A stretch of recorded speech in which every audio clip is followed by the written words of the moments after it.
Vamos lá, irmãos. Vamos abrir a Bíblia onde nós estamos, onde nós lemos a palavra de Deus. 1 Coríntios capítulo 2. Aqui Paulo, ele vai falar do caráter da pregação de Paulo, né? Aquilo que Paulo pregava a não ser Cristo Jesus. Eu quero falar aqui um pouco do contexto histórico desta igreja de Coríntios. Essa igreja aqui, ela foi Paulo que ganhou esses irmãos para Jesus, para Cristo. Essa igreja ficava na cidade de Coríntios. Era uma cidade portuária, né? O que é uma cidade portuária? Um lugar que tinha exportação. Um exemplo, cidade de Santos. Então era uma cidade onde todos do mundo vinham comprar e vinham vender por aquela cidade. Só que nessa cidade aqui, e também na igreja de Coríntios, foi a igreja que mais deu problema para o apóstolo Paulo. Muitos problemas. Para os irmãos terem uma ideia, eu estava estudando sobre essa igreja. Nessa cidade tinha um templo que era de uma deusa da fertilidade, deusa do sexo, vamos dizer assim.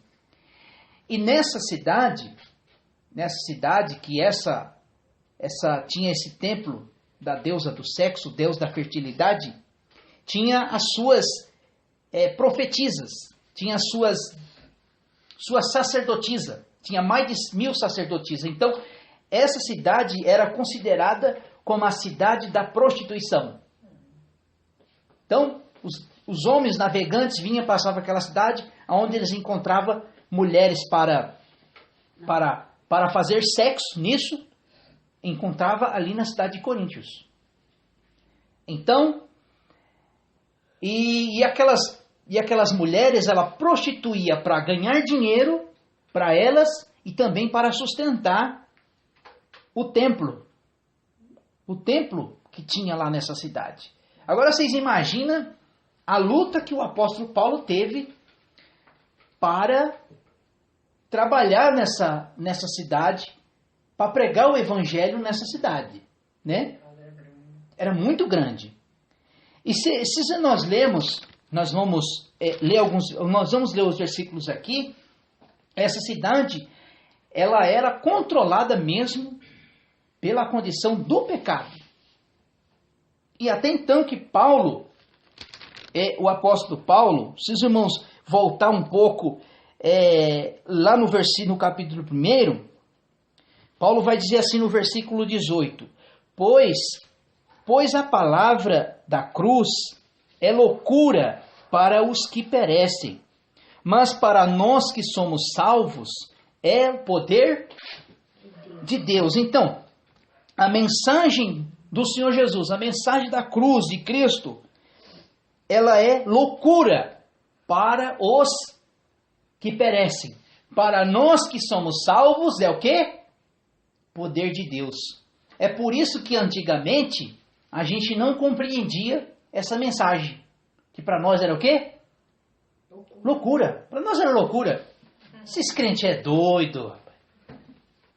Fica perdendo seu tempo em ir para a igreja, em orar, ler a Bíblia. Então, quem pensa assim, quem pensa dessa forma, ainda não compreendeu a mensagem da cruz. Por quê? Porque a mensagem da cruz é loucura para o mundo, para os que perecem, para os que estão indo para o inferno, isso é loucura. Mas para nós que somos salvos, é poder de Deus. Sabe que poder de Deus é esse? Está no próprio Evangelho. No próprio Evangelho de nosso Senhor Jesus. Sabe por quê, irmãos? Romanos capítulo 1. Só vou voltar aqui alguns textos bíblicos aqui, diz assim, ó. Olha o que é poder de Deus. Romanos 1,16 assim, ó. Paulo vai dizer, o mesmo apóstolo Paulo. Não me envergonho do evangelho, pois é o poder de Deus para a salvação de todo o que há nele crê. Primeiramente do judeu, depois do grego. Pois nele se descobre a justiça de Deus, de fé em fé, porque está escrito, o justo viverá pela fé. Então, onde é que está o poder de Deus? Está no Evangelho. Está na palavra de Deus. Por que nós somos transformados? Pela palavra de Deus. Então, por isso que Paulo vai dizer assim, ó, pois a palavra da cruz é loucura para os que perecem. E aí Paulo, aí ele vai decorrer aqui um pouco, ele vai falar das pessoas que confiam em si mesmo, que eles obtêm a sabedoria deles mesmos, que tem a sabedoria do mundo, a sabedoria dos homens. E essa sabedoria, para Deus, nada presta, nada serve. Olha onde está o versículo 19 diz assim, ó. Pois está escrito, destruirei a sabedoria dos sábios. Né? A pessoa quer ser muito sábio, pode ser sábio para os homens, mas para Deus não vale nada. Aniquilarei a inteligência dos inteligentes. Onde está o sábio? Onde está o mestre da lei? Onde está o questionador deste século? Não tornou a Deus a loucura a sabedoria deste mundo, visto que na sabedoria de Deus o mundo não conheceu por causa da sua própria sabedoria. Porque prove a Deus salvar os crentes. Quer dizer, Deus salva os crentes por onde? Será que é pela sabedoria deste mundo? Será que é pela sabedoria humana? Não, meus irmãos, não. É pela loucura da pregação. Pela loucura da pregação da palavra de Deus. Então, sem a palavra de Deus, não tem salvação. Por quê? Aí vamos correr aqui mais, ó. Os judeus pedem um sinal. E os gregos buscam sabedoria. Mas nós que pregamos Cristo crucificado, é escândalo para o judeu e loucura para o grego.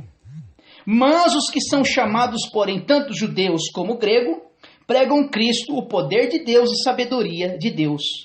Aí aqui tem um negócio aqui misterioso. A loucura de Deus é a sabedoria dos homens. Ele diz assim, ó, pois a loucura de Deus é mais sábia do que os homens, e a fraqueza de Deus é mais forte do que os homens. Ora, irmão, considerai que não erreis quando fostes chamados. Poucos eram sábios segundo os padrões humanos, pouco eram os poderosos, pouco eram os nobres de nascimento. Olha o 27. Às vezes a gente não compreendemos a obra de Deus. O que Deus faz? Viu, irmã Cida? Às vezes não compreendemos o que Deus faz. Porque às vezes Deus faz aquilo que o homem já se deu por perdido. Olha, o versículo 27, ó. Porque Deus, porém, isso é Deus que faz isso. Porém, Deus escolheu as coisas loucas. Porque Deus escolheu as coisas loucas deste mundo para confundir as sábias. Deus escolheu as coisas fracas deste mundo para confundir as fortes. Mas calma aí. Deus não é Deus todo-poderoso? Deus não é Deus forte? Não é um único Deus, imbatível, que quando Ele quer fazer, ninguém pode impedir? E como é que Deus pega as coisas loucas desse mundo? Que são as mais desprezíveis, né? As pessoas desprezam, né? Então, quando Então, Deus pega as coisas mais loucas deste mundo. Quando ninguém dá nada, Deus vai lá e faz. Aí Deus pega as coisas sábias desse mundo e faz o homem fica louco, ele não compreende. Pois Deus escolhe as coisas loucas deste mundo e desprezíveis que não são, para aniquilar que são. Porque para ninguém se glorie diante dele. Quer dizer, as pessoas se gloriam, não, foi por minha força, foi pela minha vontade. Se eu não trabalhar, eu não como. Se eu trabalhar, eu não como. Agora nem trabalhei. Não, Tá comendo. eu fui salvo porque eu aceitei Jesus, porque eu quis. Não é isso. Não é isso, sabe por quê? Porque Deus escolheu as coisas vi deste mundo e as desprezíveis para aniquilar as que não são, para que ninguém glorie-se diante dele. Quando vos, porém, sois dele em Jesus Cristo, o qual foi feito por Deus sabedoria, justiça e santificação e redenção, para, como está escrito, aquele que se gloria no Senhor. Então nós se gloriamos no Senhor. Aí agora vamos no versículo capítulo 2. Você está acompanhando, dona Cida? Não, estou ouvindo, né? Amém. O importante é que eu estou prestando atenção, né? Então vamos lá, o capítulo 2. Quer que eu acompanhe? A gente acompanha. Eu, irmãos, aí Paulo vai dizer assim, ó, eu, irmãos, quando eu fui ter convosco, anunciando o testemunho. Que testemunho é esse, irmãos? Testemunho de Jesus, de Cristo. Testemunho de Jesus. Essa testemunha que Paulo está falando aqui foi o que o Senhor Jesus disse para os discípulos, para a igreja. E vós sereis as minhas testemunhas. E de Deus, quer dizer, de testemunha de Deus, não fui sublimidade de palavras e ousadia de sabedoria. Pois nada me propus saber entre vós, senão a Jesus Cristo, o crucificado. Eu não estive convosco em fraqueza e nem temor, e nem grandeza de temor. As minhas palavras e a minha pregação não consistem em palavras supersuasivas de sabedoria humana, mas em demonstração do Espírito e poder, para que a vossa fé não se apoiasse na sabedoria dos homens, mas no poder de Deus.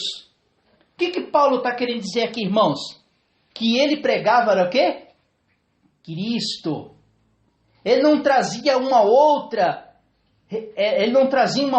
revelação a não ser a pregação, a mensagem da cruz. Ele não trazia um outro entendimento. Ele trazia o quê? A pregação da palavra de Deus. Ele trazia Cristo Jesus. O versículo 6. Aí Paulo vai falar aqui sobre a sabedoria do Espírito. Diz assim: todavia, não falamos de sabedoria entre os perfeitos, mas não a sabedoria deste mundo e dos poderes deste mundo que se aniquilam. Não falamos de sabedoria de Deus oculta e o ministério o qual Deus ordenou antes dos séculos para mostrar a sua glória. Vamos entender este versículo 7 aqui. Quando Paulo fala aqui que a revelação que ele recebeu, Paulo está dizendo aqui que essa revelação ele não foi dado por vontade humana e nem por sua vontade própria. Mas o que ele estava recebendo era do Espírito, ele estava recebendo de Cristo. Só que aqui Paulo falou uma palavra aqui interessante. Ele falou assim, olha, não falamos de sabedoria de Deus oculta. Que coisas ocultas aqui Paulo está falando? Coisas que estavam ocultas, ó. Milhões e milhões e milhões e milhões e milhões de anos. Milhões de séculos. Não tem. Estava oculta em Deus. Estava oculta em Deus. Estava oculto antes da formação do homem, antes da formação do mundo, antes da formação de tudo. Sabe por quê? Vou ler alguns textos. Mateus 13:35, que esteve oculto antes da fundação do mundo. Mateus 25:34, o céu já foi preparado e está preparado desde a fundação do mundo. Então, antes que o mundo já existisse, Deus já tinha preparado tudo. Hebreus 4:3, as obras foram acabadas desde a fundação do mundo. Se nós lemos lá Apocalipse, capítulo 13, versículo 8, Jesus, o Cordeiro, foi morto antes da fundação do mundo. Aí vai ser o versículo 8. Nenhum dos poderes deste mundo o conheceu, pois se tivesse conhecido, não teriam crucificado o Senhor. Por quê? Se eles tivessem conhecido isso antes da fundação do mundo, e o evangelho que Paulo está pregando, o Cristo que Paulo está pregando, eles não teriam crucificado o Senhor. Como, porém, está escrito, isso aqui é coisa maravilhosa, hein, irmãos? Coisa maravilhosa. Aqui tem algo que ainda vai ser revelado para nós. Que revelação é essa? Que, como o apóstolo João disse, que nós veremos o Senhor como Ele é. A nossa mente não consegue imaginar. Quer dizer, nós imaginamos, mas não sabemos é aquilo que nós imaginamos. Por quê? Olha o que diz aqui, ó. Como, porém, está escrito, as coisas que o olho não viu, nós não vimos ainda. Aquilo que o ouvido não ouviu, não subiu na mente humana, são a que Deus preparou para aqueles que o amam. Sabe o que eu quero dizer com isso, irmãos?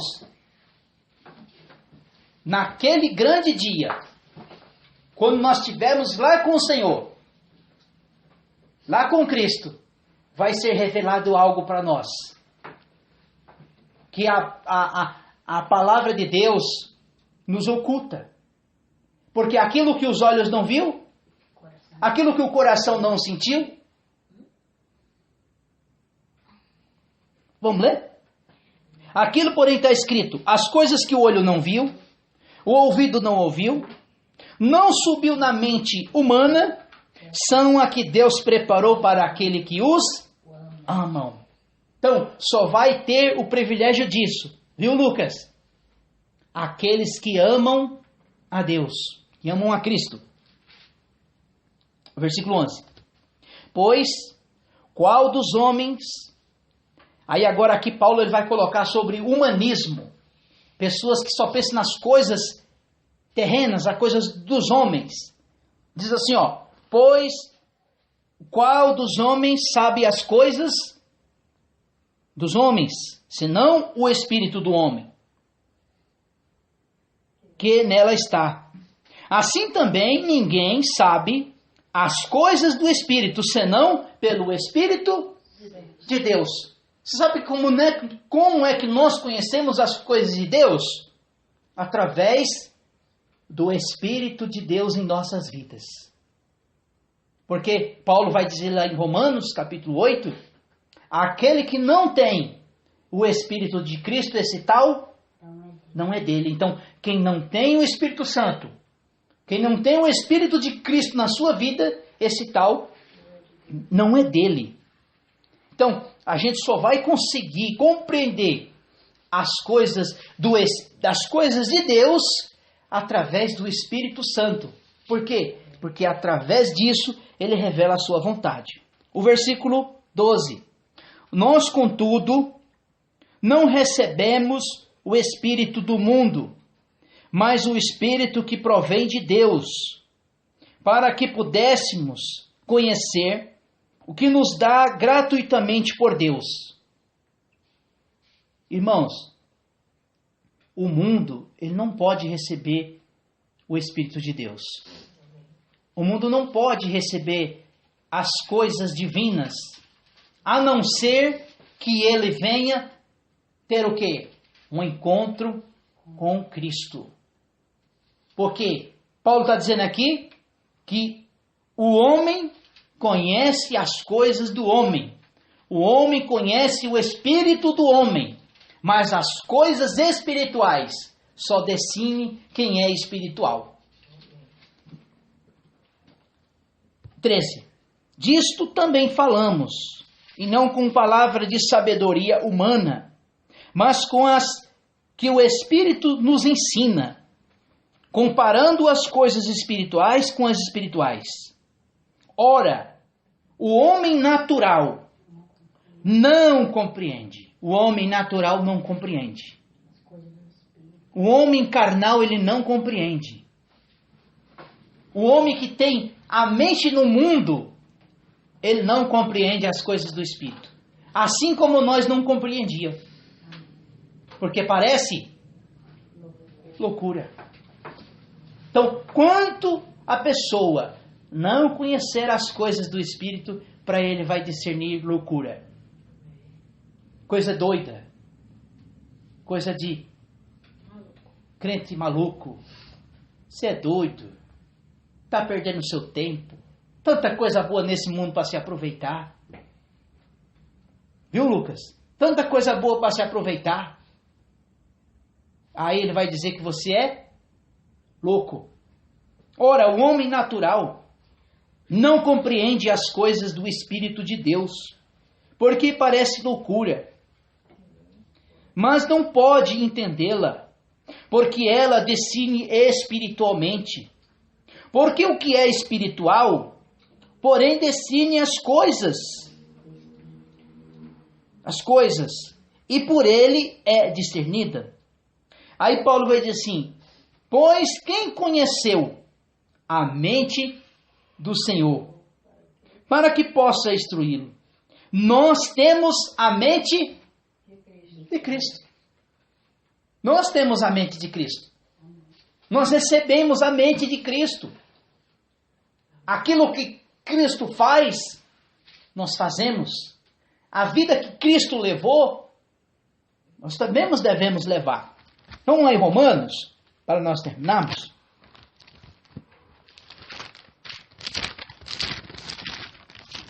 E essas palavras aqui é palavra para crente. Pessoas descrentes não vai compreender isso aqui nunca. Romanos capítulo 8, a partir do versículo 6. É o que eu estava falando. É o mesmo assunto que Paulo... Depois de Atos. Atos, Romanos e volta a Coríntios. E volta a Romanos. 8. Diz assim, olha o que Paulo vai dizer. A inclinação da carne é morte, mas a inclinação do espírito, vida e paz. O versículo 7. A inclinação da carne é inimizade contra Deus, pois não está sujeito à lei de Deus, e nem verdade pode ser. Portanto, os que estão na carne não podem agradar a Deus. Nós, porém, não estamos na carne, mas no Espírito. Que o Espírito de Deus habita em nós. Porque se alguém não tem o Espírito de Cristo, esse tal não é dele. Então, quem vive nas práticas carnais e nas práticas do pecado, Paulo está dizendo aqui que esse não tem o Espírito de Deus, não tem o Espírito de Cristo, não tem o Espírito Santo. E se esse tal não é dele, o que vai acontecer com essa pessoa se ela morrer sem Cristo? A condenação. Por quê? Porque ele morreu numa vida profana, uma vida carnal. Se Cristo, porém, está em vós, o corpo, na verdade, está morto por causa do pecado, mas o Espírito vive por causa da justiça. se o espírito daquele, olha aqui que interessante, se o espírito daquele que entre os mortos ressuscitou Jesus, habita em vós, aquele que entre os mortos ressuscitou Cristo Jesus. E verificará também convosco os vossos corpos mortais, pelo seu Espírito que vos habita. De maneira, irmãos, somos devedores, não na carne, mas vivemos segundo o Espírito. Aqui Paulo está dizendo aqui das pessoas que estão mortas. Mortas o quê? Mortas vivas. Mortas espiritualmente. Eles são carnais. Para ele roubar, é a coisa mais natural do mundo. Para ele se prostituir, trair a esposa, para ele é a coisa mais normal do mundo. Colocar uma arma na cintura e roubar, é a coisa mais natural do mundo. Roubar o seu patrão lá, é a coisa mais natural do mundo. Cometer um homicídio, matar alguém, é a coisa mais natural do mundo para ele. E agora para nós que nós temos o Espírito de Cristo, se nós fazer isso, o que vai acontecer conosco? A nossa mente vai pesar. Sabe por quê? Porque o Espírito de Deus está em nós. Às vezes quando você fala uma coisa assim, você já fica sentindo, meu Deus, por que eu fui falar aquilo? Por quê? Porque nós conhecemos a mente do Senhor. Nós conhecemos a mente de Cristo. Por quê? Porque nós conhecemos a verdade. Que nem a irmã falou. Se nós fazemos alguma coisa que desagrada a Deus, a nossa mente vai pesar. Quem está aí no mundo? Estou usando droga, a vida é maravilhosa. Para ele é a coisa mais natural, porque ele está morto. Ele não compreendeu ainda as coisas do Espírito. Ele não compreendeu as coisas de Deus. Olha, irmãos, nós temos que glorificar a Deus pelo Senhor ter feito isso nas nossas vidas. Isso não é nem um privilégio nosso. É um privilégio de Deus. Por Ele ter nos salvado. Então nós precisamos compreender essa palavra maravilhosa. Isso é maravilhoso. Às vezes eu começo a glorificar a Deus. Senhor, muito obrigado pelo Senhor ter feito na minha vida. Então, nós temos que ter o que? A mente de Cristo. A mente do Senhor. A mente do Senhor. Por isso que Paulo vai dizer, nós temos que ter a mente de Cristo. E a palavra é, quem não tem o Espírito de Cristo, esse tal não é dele. Ele está falando aqui, só tem o Espírito de Cristo quem é filho de Deus. Quem não é filho não tem a mente de Cristo. Ele vai viver uma vida, para ele, é a coisa mais natural do mundo. Mas não é natural. Mas não é natural. Na mente dele é. Mas para nós que temos a mente do Senhor, a mente de Cristo. Amém? Glória a Deus. Vamos lá, irmãos. Vamos abrir a Bíblia onde nós lemos a palavra de Deus. Por favor. 1 Coríntios capítulo 2. Aqui Paulo, ele vai falar do caráter da pregação de Paulo, né? Aquilo que Paulo pregava a não ser Cristo Jesus. Eu quero falar